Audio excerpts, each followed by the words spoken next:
Good afternoon. Hopefully everybody can hear me. And welcome to the MIT Alumni Career Lunch and Learn webinar series. My name is Ellen Stahl, and I head up the Alumni Career Programs at the Alumni Association, and will serve as host and moderator for today's workshop. Our webinar is being broadcast live, and we'll be collecting questions from you throughout the presentation. Please type your questions in the chat box on the lower right side of the WebEx window. This webinar is being recorded and available to view online in 1 week on our YouTube channel, which you can access from the alumni website. A few technical notes. We are thrilled to have hundreds of people online in our WebEx audience today. And due to the large size of the audience, you are all muted, which means you can only ask questions via the chat box or Q&A box on the right side of your screen. Our presentation today is learning how to self-promote without sounding like a jerk. This webinar is scheduled from 12 to 1 o'clock. We will hear from our presenter for about 35 minutes or so. We will be taking some of your questions throughout the presentation, as well as having an official Q&A portion of the program at the end of the presentation. So please type your questions in the chat box at any time during the webinar, and we will weave some of your questions in, and others we will save for the end of the Q&A segment. Excuse me. Before we get started, it is my pleasure to introduce you to our presenter today.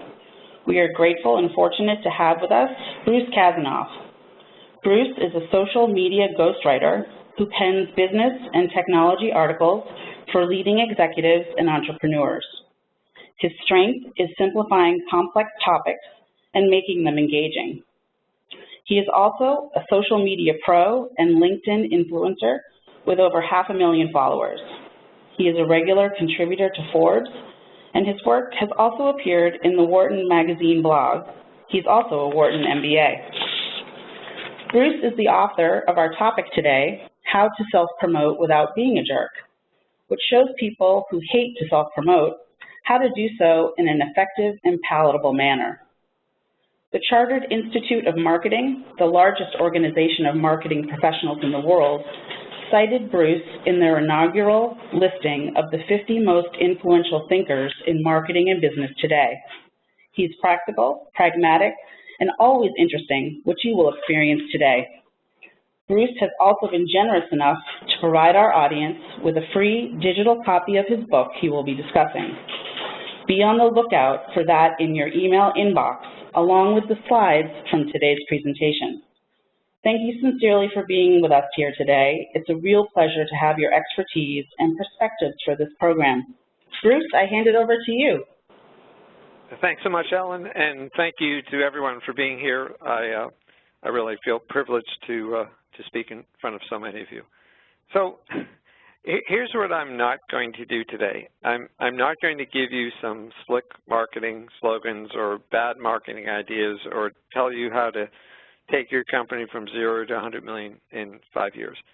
What I'm going to do is I'm going to focus on how you individually as a professional can make it easier for other people to understand the value that you add, what your professional goals are, whether you're trying to, cure cancer, whether you're trying to solve a challenging technical problem, whether you're trying to double the size of your company, whether you're trying to motivate your workforce. Regardless of whether you're talking about internally at your company, externally with other people, with colleagues, with peers, with friends, what I'm going to do is to focus on how can you more effectively communicate with other people, and how can you make it easier for them to understand what's important to you and the value that you add. That's really the focus point. So I want to share with you a story. Ellen knows this already. So 6 days ago, I was flying from Salt Lake City to New York, and I had to stop in Las Vegas just to change planes. And I was wandering around the airport, and the next thing I knew, I was on the floor looking up at faces looking down at me because I had passed out. The reason I passed out was I had stomach flu and I didn't know it, and my blood pressure dropped. Long story short, I'm back home, I'm fine. But in that moment of being on the floor, not knowing what happened, really being very confused, there were all these people that had gathered around me, and they had banded together, and they got ice water, and someone was kneeling next to me, and he was trying to get some information. Was I having a heart attack? You know, but the point is they banded together, and they helped me. And I'm here. I mean, I would have been here anyway, but that's a vivid demonstration of the point that I'm trying to get across today to you, which is that if you focus on helping others, how can I help others? And you make it easier for them to tell you, well, here's how I can help you, then you will succeed. So that's the message I want in your, be one of those people who gather around, who come to the aid of other people, and do it in the context of what you're best at. As Ellen said, she's going to send out a link to how you can download the book. If you're impatient and you want to copy down that kind of complicated URL at the top of the page, I'll wait a second so you can do that. You can download the book right away if you want to. It's a short book. It's about an hour-long read, and it's based around these principles, which is this, by the way, be generous and expert, trustworthy and clear, open-minded and adaptable, persistent and present. That is my personal credo. I came up with that about 6 years ago. It's how I lead my life and my career. I lived with it for a couple of years. I noticed the change it made in my own behavior. That's starting with be generous and also sharing your expertise. And then I put it into a PDF form, just a kind of little essay. It got downloaded about 40,000 times, and then I decided to make it a book, and it's so tens of thousands of copies. I'm giving it to you today. I'm also giving you one other thing, which is my website is kasanoff.com. You see the big red arrow, which isn't actually on the website, but it points to contact. If there's anything that I can't answer for you today, anything that you, at the end of this webinar, you're still thinking, well, but I don't know how to do this, just go to the contact form, shoot me a short note, give me a sentence that tells me about you or the context, and I'll be glad to do my best to help you. Now, you know, there's two reasons why I just did these things, one of which is because I genuinely want to help you, but the other is that I wanted to start this presentation by embodying the principles that I'm trying to get you to understand. And I know that many, if not most of you, you're kind of coming at this from the other direction. You already try and help other people. You're already generous. And the bigger challenge is perhaps you don't feel comfortable with the idea of self-promotion and tooting your own horn, or even you might lose sight of your own goals in the effort to help someone. I'm going to take you through both sides of this so you can see where the intersection is of pursuing your own agenda and helping other people. Whether you want to attract new clients, increase the value of your IP could be technology, it could be research you've done, it could be scientific knowledge, anything in terms of increasing your IP or just helping other colleagues grow, all these principles still apply. So I'm going to show you this checklist twice, and there's a reason why. So this is basically a checklist for being successful on LinkedIn and other business social media. The reason that I'm saying LinkedIn and other business social media is because if you can master that short form of telling people what your expertise is, how you can help them, and in what context, and on a printed page, meaning a digital like a LinkedIn page, your LinkedIn profile, then you will also master it in person. You'll master it face-to-face with employees, knowing that very clearly what you do. So basically, I'm just going to introduce you to this checklist now. At the end, I'm going to show it again and maybe add a few more points. But of all the things that I'm giving you today, this one page, if you print it, paste it on your wall, put it in a PowerPoint, somehow save this. This will answer 90% of the questions that people ask me. So you'll see the 4 ways to master social media in the top left-hand corner. That's what I'm organizing my presentation around. We're just going to go through that in detail. The content strategies down in the lower left-hand corner, that describes if you publish, whether you publish a story, an article on LinkedIn, or you do it on your own blog, your company blog, you go into an industry newsletter or magazine, or Forbes invites you to contribute something. Those points are the same for all of those medium, meaning, so I'll give you one example. The first checkbox is 1 message per article. So anything that you put out there that describes your point of view, 1 message, not 3 messages, not 2 messages, not, well, on the one hand this, but on the other hand that. You should know what's the message that you want me to walk away with, me as the reader. What is it that you want to get across? And when you finish, you're done. Don't say, and another thing, don't tell me something else. And, you know, and so then, I don't want to go too deep into this, but that is a recipe, the 700 words per article, headline tells readers what to expect, for how to communicate. And then one other thing that I'm going to call out, in the top right-hand column, it says the overarching principle is serve, don't sell.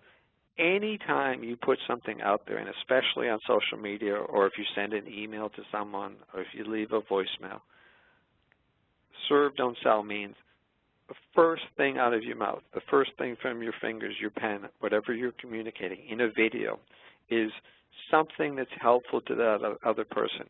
And by the way, it can't be, well, my product is better than my competitors, so therefore if you buy it, I'm helping you. No, it has to be something of value. Here's a tip that will help you to better manage your inbox. Here's a way to solve a difficult problem. Here's a way to chunk it down into pieces. Whatever it is, what you want to do is you want to be first serving and then presenting your solution, meaning something that you might get paid to do. So again, we'll come back to this at the end. So 4 ways to master social media. Social media today is a way of saying, I say this more than just social media. I mean, how do you present yourself to the public, to other people in a coherent way?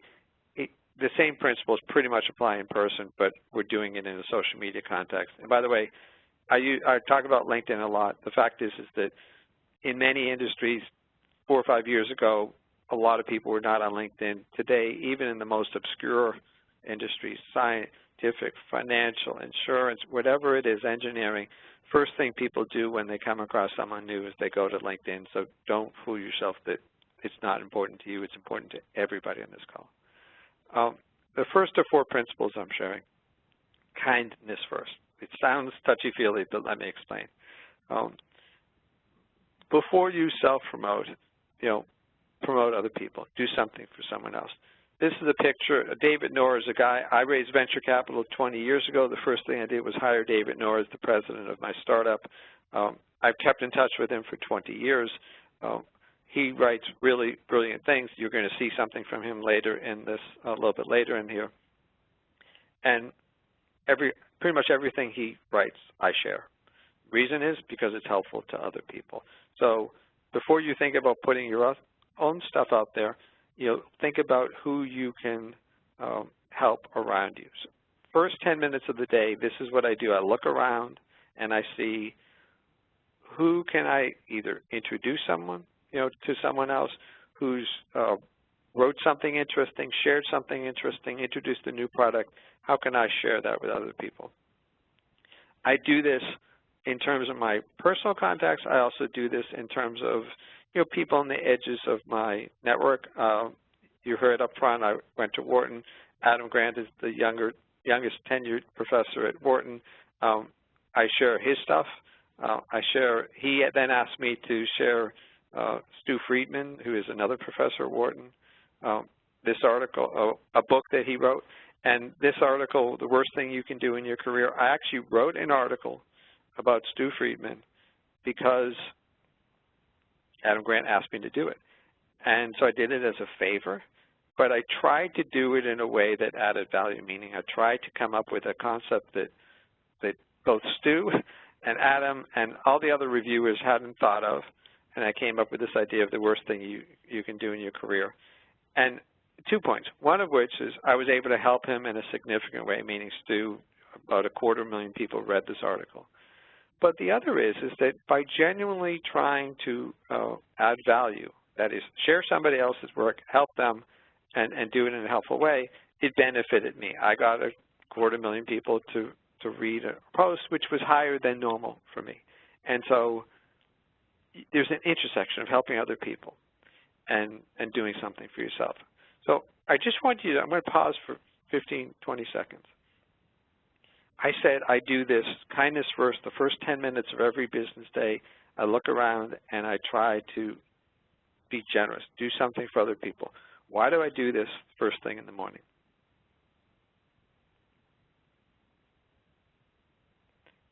So I just want you to form the answer in your head, and then I'm going to tell you. The reason I do it first thing in the morning is because if I don't do it first thing in the morning, I get crazy busy and I don't do it.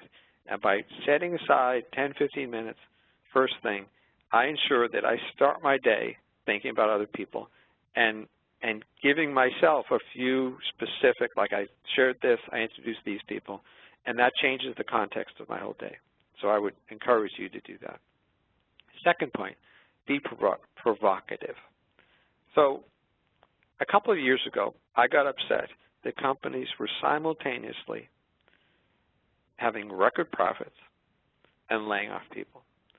So what I did was I created this SlideShare. It's just a PowerPoint, but you post on SlideShare, which is a part of LinkedIn. This profits before people.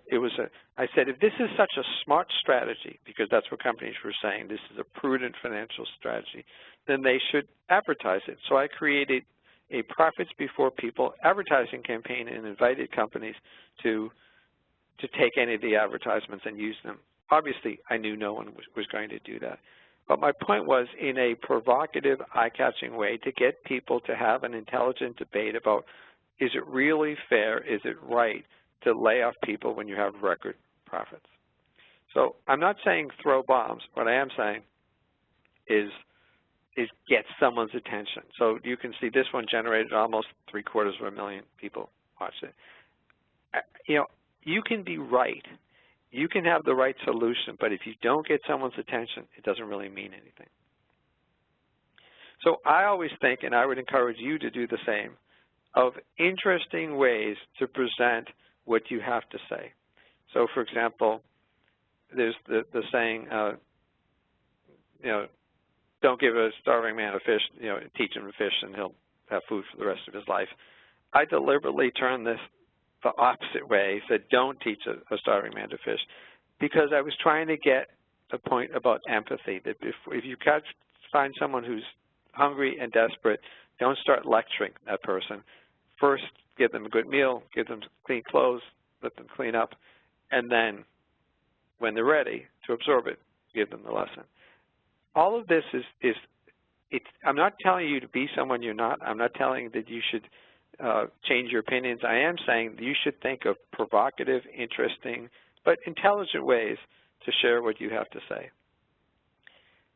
One of the traps that I fell into when I started to publish on LinkedIn was my headlines, my leads, that is the hook, the thing you share up front, were just too complicated. So, for example, this article, the mystery behind 7,300 LinkedIn articles, I can't tell you, I've deliberately, this is a lesson to me of the wrong way to do things. This headline was so complicated, nobody knew what it was, and not many people read it.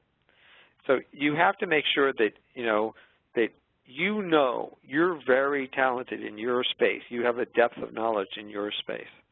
But when you put something out there, whether it's pitching to a potential customer or it's sharing something online or it's circulating in your network, most people, maybe all people, they don't have the context. So you have to give them a simple, easily understandable, clear way to get it. So 6, 7 words tops. What am I telling you? This is true of an email subject line, and it's true of an article headline. This is an example of a great, in all modesty, a great embodiment of what I just said. This is one of the best headlines I've ever written. $75,000 buys happiness, more money does not. This both says what my article is about. It has an interesting message. So it's enough to hook you and tell you what the content is, and then it was based on research that essentially said the same thing. If you want to take one example of how to communicate, now I can't do this every time, but to be able to state your point of view, your message this succinctly is the ideal. And then what you really need to do is to make sure that when you share things, again, whether it's in an email or whether it's in an article, that you don't want to over-detail people. You simply want to tell them the message and then move on. Okay, so we're halfway through my 4 principles. The third one is to be memorable. This is an example. It's edited because this is a client. So this was the summary section of his LinkedIn profile before he started working with me. And I've just blocked out the details because all my clients are confidential, so you don't see who it is. And basically what it is it's all about him. If you see, John Doe is a managing director with the name of his firm, and he leads the blank, consulting team. It's all about him. It's all about his company. It's not about the reader. This doesn't work. He thought this was very clear. I thought it was horrible. And I'm sorry if most of you have something like this. Afterwards, I changed it, and I really want to point out the first sentence. You know that I've helped someone with a LinkedIn profile if it starts like this. Clients call me when, and then depending on the person. Clients call me when they are looking to scale and improve e-commerce, digital or technology-driven operations. Tells you he's an operations guy and e-commerce. The first thing is about them, and then the next sentence says, what does he help them do? And then the second paragraph is I'm the author of, and then you see down the bottom, it's a very easy to read digital list of specialties. This sort of clarity that starts with the other person. How do you help other people? Clients call me when blank. This is an example of another client who this is what his articles on LinkedIn looked like. This is the page where you could see them all in one place. Sometimes he didn't have pictures. He had a lot of clip art. He had, a lot of headlines. You see in the middle of the page it says time to plan. In the context of 450 million members, time to plan means nothing. It could mean plan a party. So that none of the headlines are specific enough or engaging enough, and the pictures were horrible. So I took this page and I changed. So this is the same as that. None of the content changed. But this is put better pictures in, and so time to change your planning cycle is a much more specific headline than time to plan. I hope I'm not moving too quickly for the connection. But so again, you're trying to be memorable, so you're trying to make a catchphrase that gives enough detail, pictures that reinforce what you're trying to say. And then, importantly, if you think, well, I write more academically, you don't understand, my field is too complicated, it's about substance, I'm not writing consumer-oriented things. The fact is that when you put a stream of words together that are largely nouns, that are largely buzzwords, that are largely technical phrases, almost nobody gets through it, even the people that you think, well, they're academically qualified to do this. What you really want to do instead is to be able to provide clarity to people. So again, I'm going to just pause because I just really want to get you to ask the question in your mind, so then afterwards you have a way a hook to do something yourself. What do you do to provoke interest and attention? That is, what do you do if you're trying to promote your company? What do you do if you're trying to get a promotion? What are you trying to do if you're trying to get speaking engagements? What do you do if you're trying to be on a panel? if you're trying to attract other experts to a conference you're organizing or a meeting. What do you do to attract the interest of your employees if you manage a team or if you own a company? What is it that you do that's provocative and memorable? The question is, do you have answers? And if you don't have great answers to that, then you came to the right place, and I hope you take away from today specifics that you then act upon, because I'm giving you 4 principles and you can organize around them. So the fourth and last of my 4 principles is interact online. And by this I mean, well, here's a good example. And this is motivation. I told you I was going to tell you about David again. So David is coming out in 2 weeks, I think it's March 9th, with this book, Co-Create. And what this book is all about is, in today's world, I don't care if you're IBM, I don't care how big your company is, I don't care how smart you are, how successful you are, how much money you make, how many patents you have, you can't go it alone. If you look at the smartest and best organizations today, it's all about intertwining their future with other organizations, and about the best people intertwining their future with other individuals. That's the idea of co-create, meaning, you know, with whom am I going to co-create a future that will benefit us both? I don't just mean collaborate. David's concept is much deeper than that. It's literally intertwining your future with other people and other institutions. So one thing, you get a copy of that book and see what he means. But the second thing is, the reason I put it up here at the beginning of the interaction section is because interacting online, one of the things that people don't understand is that it is an opportunity to try and spot those people who are outside of your existing networks, but who have skill sets or knowledge bases or networks of their own that may be the perfect complement to you. And one of the ways to do that is to be online actively sharing. So when you, for example, let's say you publish an article, and it's on an industry site, it's on LinkedIn, wherever it is, don't just put it out there and then just say, oh yeah, people liked it. You know, look for comments that people make and respond to them. Read the comments, learn from the comments. I get more comments than probably any of you do, and I read every single one, and I get my best ideas from that. Now, in an opportunistic way, every social media interaction is a social selling opportunity. I want to explain to you what I mean. So social selling, my favorite expert on social selling is Jill Rowley. Her name's down the bottom of this page. These are her 5 pillars of social selling. Social selling means, for those of you who don't know, it means using social media and social interactions as a way to sell your product, service, or yourself. And it is rooted in this idea of serving before you sell, of understanding the other people before you interact with them. Companies who sell today know that you know, buyers avoid being sold to. They try and get all the way to a decision before they ever interact with a sales professional. The 2 principles that I want to highlight just quickly here is, number 2, always be connecting. Always be trying to expand your network in a broader and deeper way. I'm not suggesting that you have 10,000 contacts.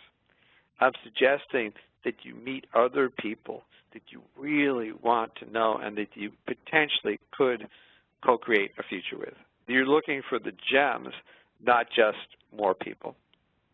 And number 3, use content, whether you share something that somebody else wrote, like I'm sharing David's book, I'm sharing Jill's ideas, or your own ideas, your own creations. And I do both, and I would suggest you do both.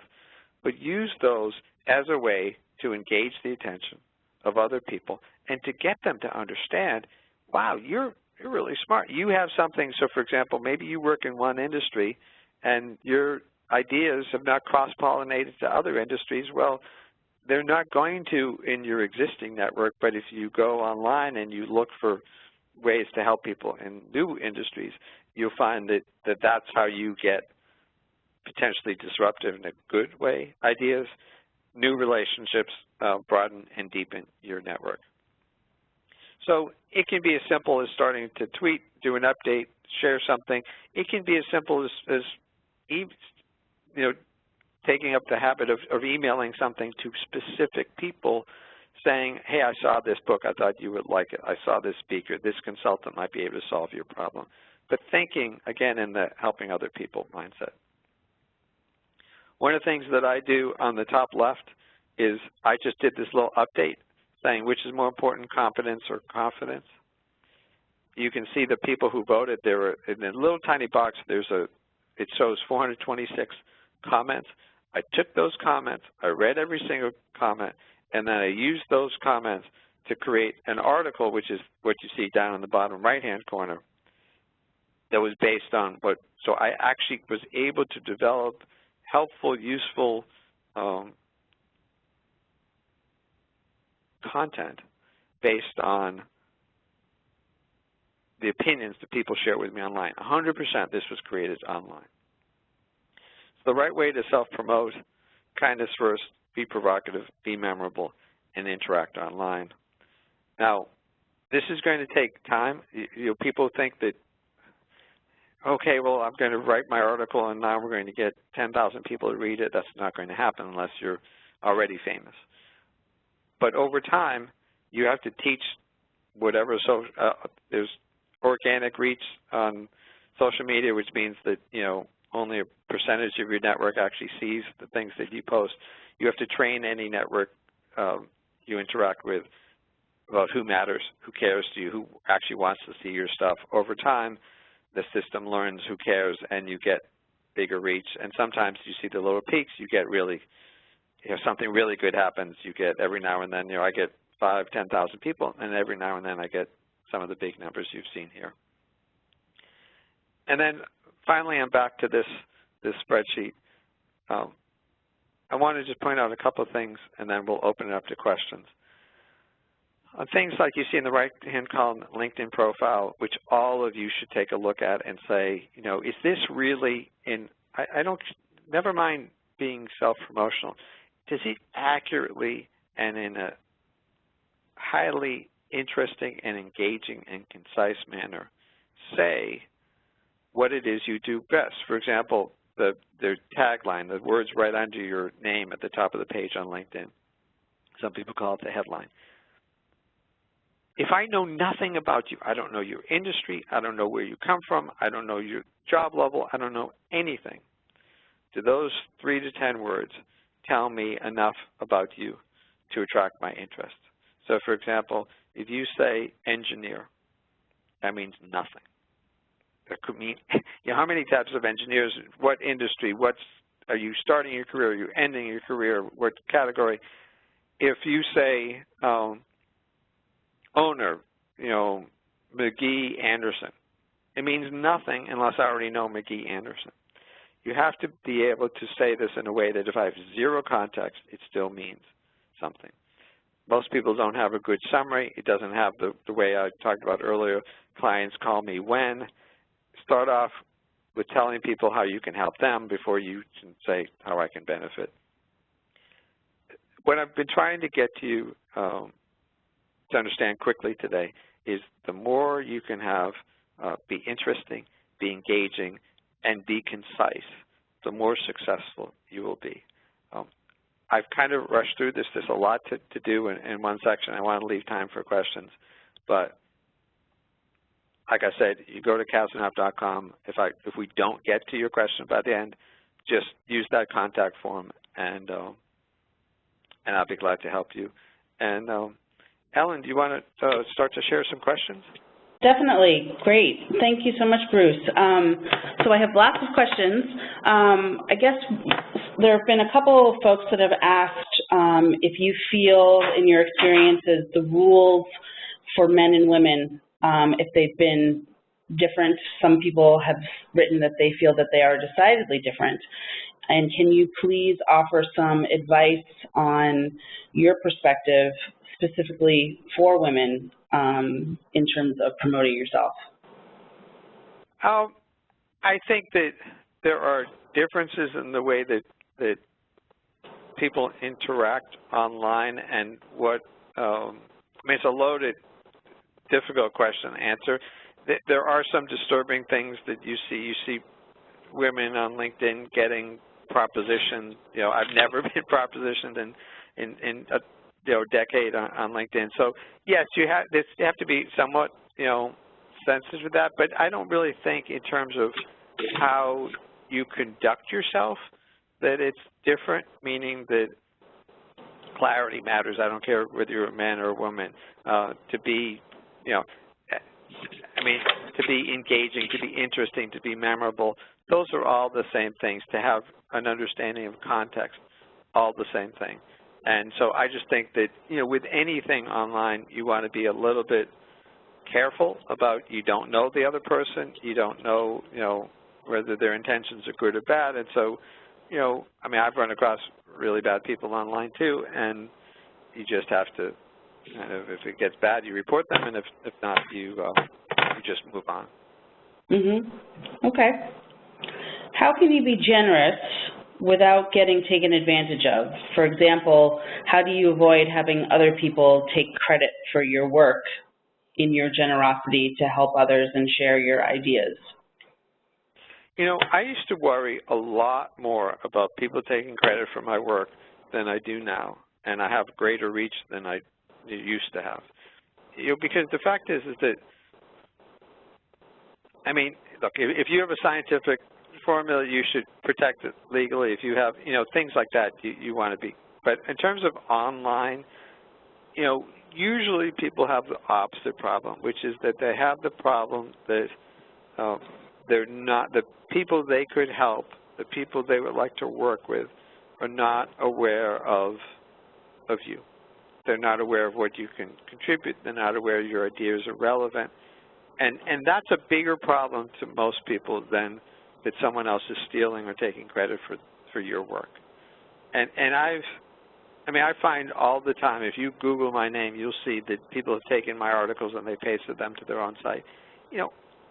85% of the time, people maintain my credit, which means they'll probably maintain your credit. So it's just more exposure for me, and the same is true for you.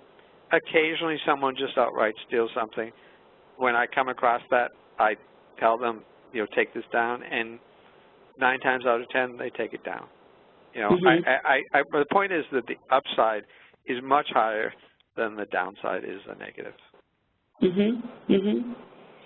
So thinking about your principles and taking it into more of a one-on-one context, in terms of suggesting or applying your advice in an in-person setting, such as with networking, or giving some examples perhaps for an informational interview or a job interview, how would you apply your advice when, in terms of helping others, when the context of the meeting basically is seeking something for yourself?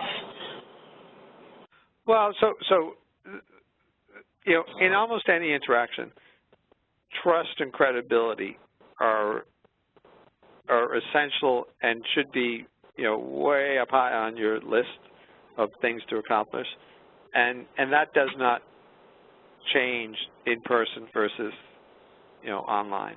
And I think the thing is that many people lose sight of that they walk into a meeting, they don't think about establishing trust and credibility.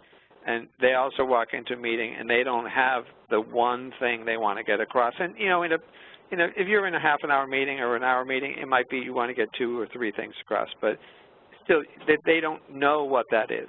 And so I would suggest that same sort of focus, that here's my message, here's what I want to get across, and before I can deliver that message, I need to capture someone's trust. So, I think about in face-to-face, how am I going to start this off? How am I going to, I think, so, one of the best things is, if you're face-to-face, you should really understand who that other person or people are. So you should have done your research before you ever walk into that meeting. You should know what's on their mind, what's their industry like, what's their company like, what's their job like. And those are all ways that social media is immensely valuable, because I can go and essentially get a profile of that person via online, not just looking at, say, their LinkedIn profile, but look at what have they shared, what have they written about, because, you know, sharing tells me who do they know, who do they associate with, who has responded to them. You know, so are experts responding to them, or is nobody responding to them? Are they a opinion leader or not? All of those things. Mm-hmm. They establish trust, credibility for you if you walk in knowing that. Yep, sure. So LinkedIn, like it or not, has changed its interface, as I'm sure you know. Yes, I do. Thank you, Microsoft.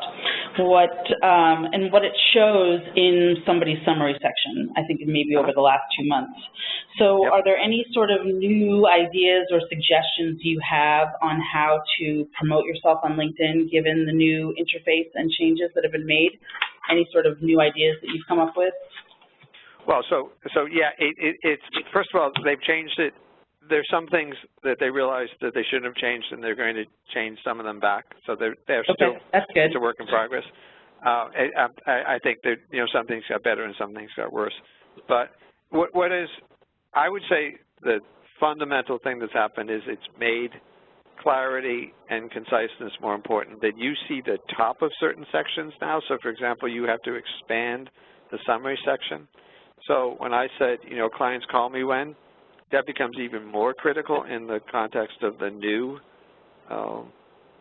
summary, the new design, because people won't even see the rest of it unless they decide to expand it. So the first 2 lines, I think it's the first 2 lines that they see, are absolutely essential. And your headline, which is, again, right underneath your name, is even more important, because people are seeing less of the rest of your page when they do it.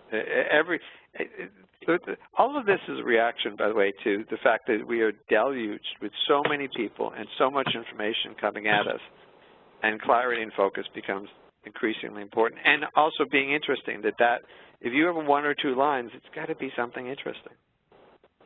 Definitely, definitely. So for people who maybe have been more passive in their use of social media, it might be for the reason that sometimes if you post things, you might provoke a negative response or get trolled, and there seems to always be someone that likes to knock other people down. And we're looking for sort of any recommendations from your experience. I'm sure that's happened to you with all that you've done. What sort of advice do you have, or how have you handled that, or found the best way to handle those sorts of individuals in your social media work? Never respond to a troll. So, okay, you know, if somebody is clearly, when somebody says something negative in response to, you know, a piece that I put out there, I stop and I think, is this intelligent? And, you know, an intelligent disagreement, or is this someone, you know, being a jerk?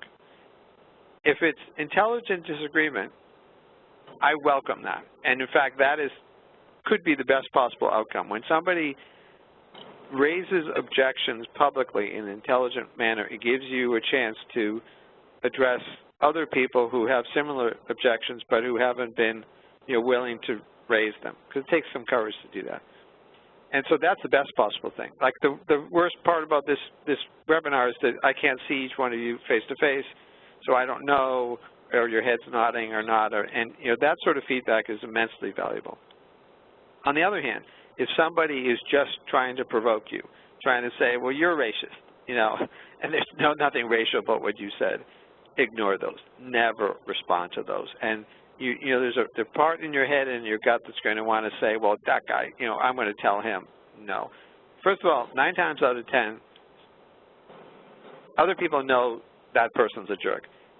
Many cases, someone else will respond to that person, and if you do nothing, they just fade away. They literally just fade away. Yep. Good advice. It's hard to do. It's hard to do. Yeah, no, I'm sure, because of course you want to stand up for your integrity. So again, going back to the concept of helping people, what if you're working in an organization that has a particular culture, maybe where there are a lot of egos, and how do you help people who might need it, but who have trouble admitting when they need it? Well, then it's a question of one of my favorite things is paying attention and listening. Mm-hmm. So sometimes people might not say I'm floundering, but they never contribute, or they seem disinterested, or they seem tentative. So you have to sometimes no response is a response that something's amiss, or they either disagree. I mean, it's what I said earlier, that when you hear an objection, that's good feedback. So, if you're serious about, for example, you have a team and you want everyone to participate, or you want to air an idea and see if it really floats, then you want to actively seek out the quiet voices. And a lot of cases, those quiet voices are the most valuable because they're the ones who are sitting there. For example, they're the 23-year-old newest person in the room who's the one who knows that this idea is never going to fly, but is not going to, stand up in front of the CEO or the CTO and say, don't you guys know that, 2 years ago, Google tested this and it flopped, and so I proactively seek out those people. Mm-hmm. Mm-hmm. This is sort of an interesting question. So a particular audience member is feeling that your advice is very relevant to new connections and relationships, but wondering how you can talk about how it could be implemented and shaped for relationships that are longer standing, when in some ways a person has been resistant to their relationship with someone they've known for a long time who has never recognized their values or abilities. How can you sort of re-spark their recognition? That's a really complex question. There's a lot going on in that question. So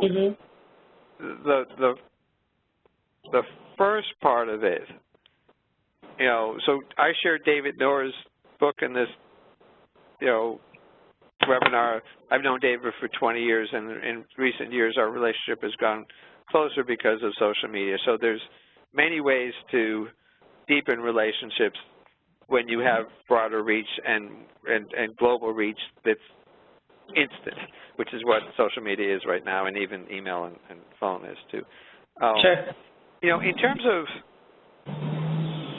can you use social media to overcome, I may be paraphrasing this wrong, but, someone who's been resistant to or non-supportive, or,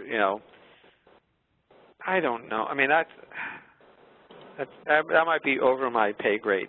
I think that a lot of those things are more face-to-face and more, I'm not sure I would send someone an update to try and convince them that I'm not an obnoxious jerk, and so I'm not sure that might be overthinking social media, although you can certainly use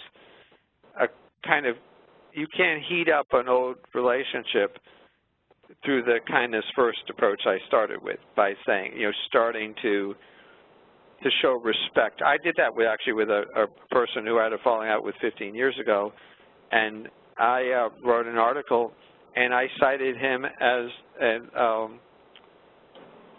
an example of someone who's very skilled in a certain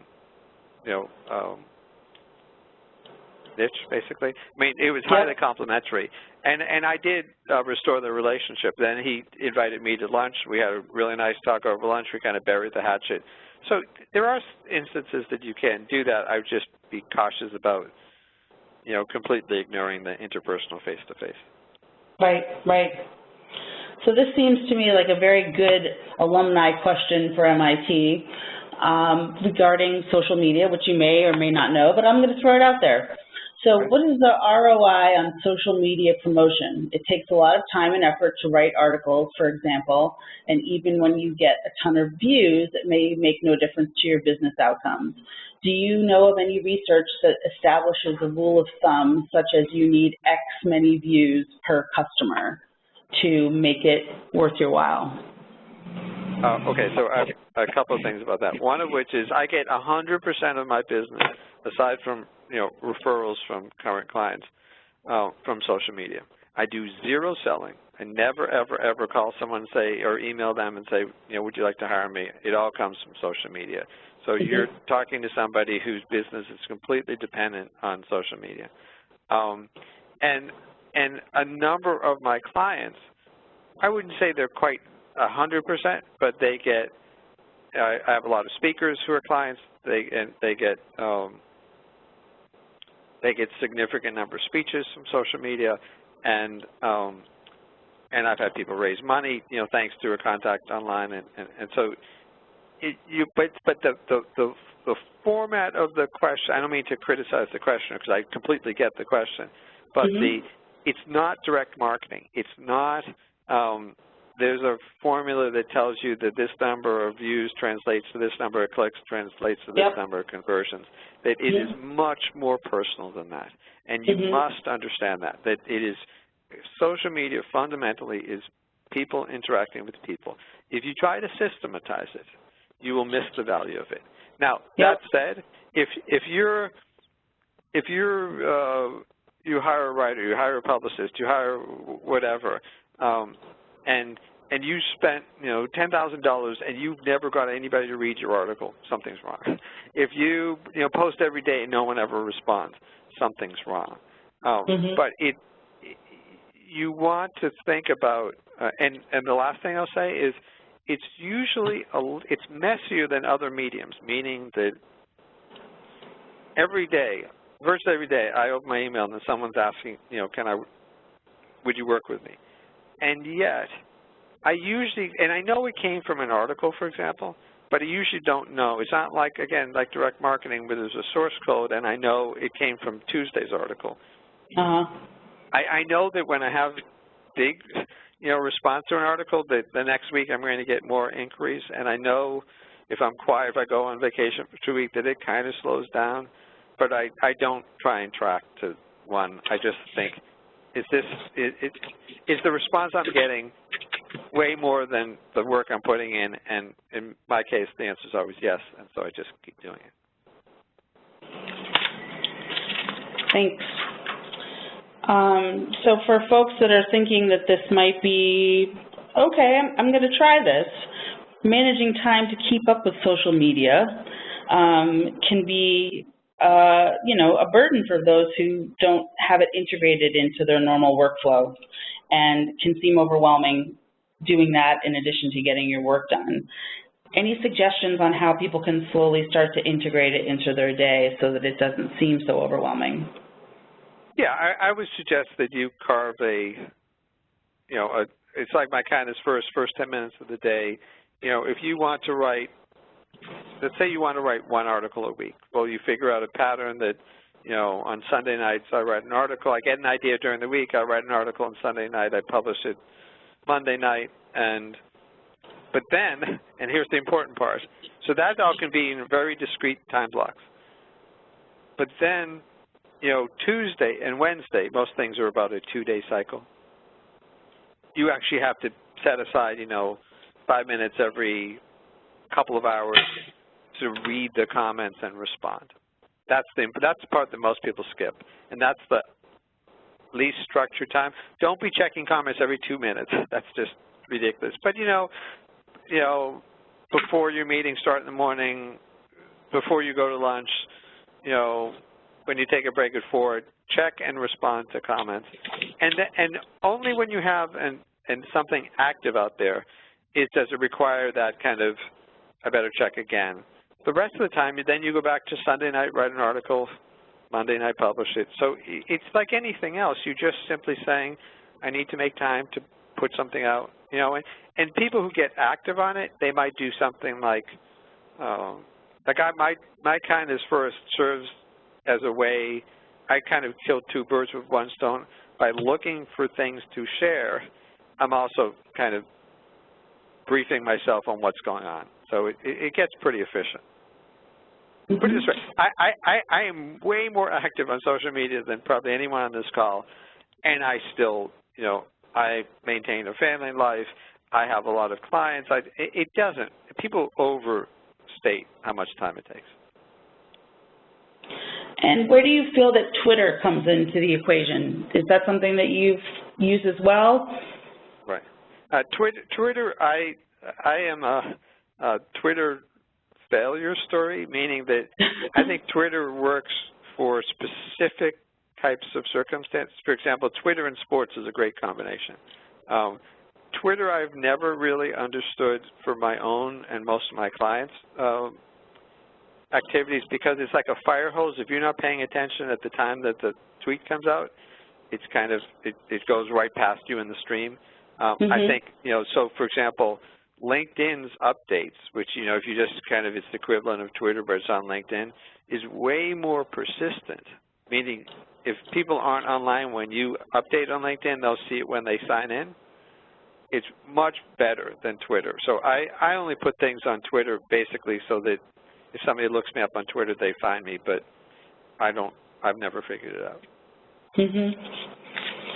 So I think I'm just going to take one last question, and that is, do you feel that there's any sort of additional advice, or would you tweak your advice at all for someone who is a new professional versus obviously someone who has a lot of experience and can really be talking about all of the things that they could do or offer to help with, but for someone who might be using this strategy, who is a relatively new graduate, who might have done some things, but having it come off as, not being sort of, like, well, what do you know? You haven't done much in your life yet.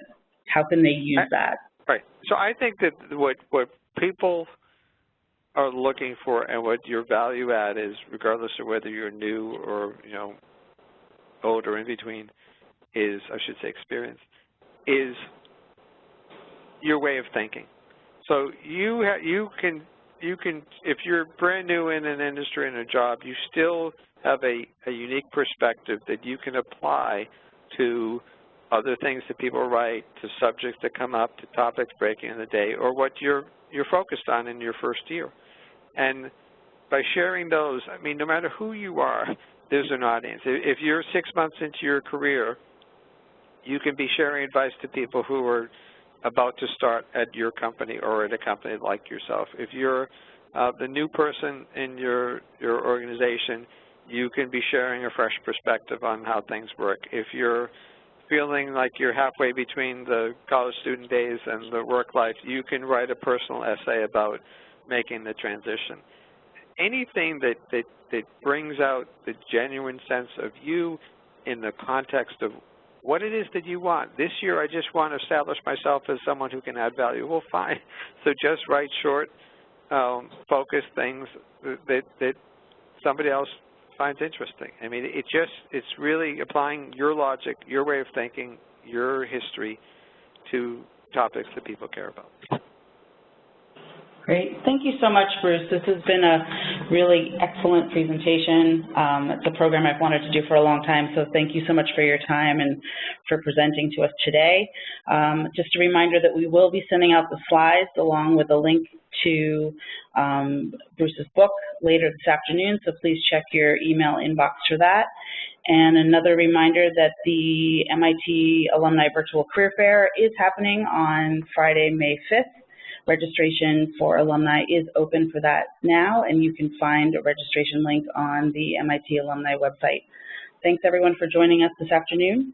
And we have recorded this session. Thank you again, Bruce. We have recorded this session, and it will be available on the MIT Alumni website on the YouTube channel. Thank you, everyone. Have a good afternoon. Thanks, everyone, for coming. I appreciate it, and thanks, Ellen.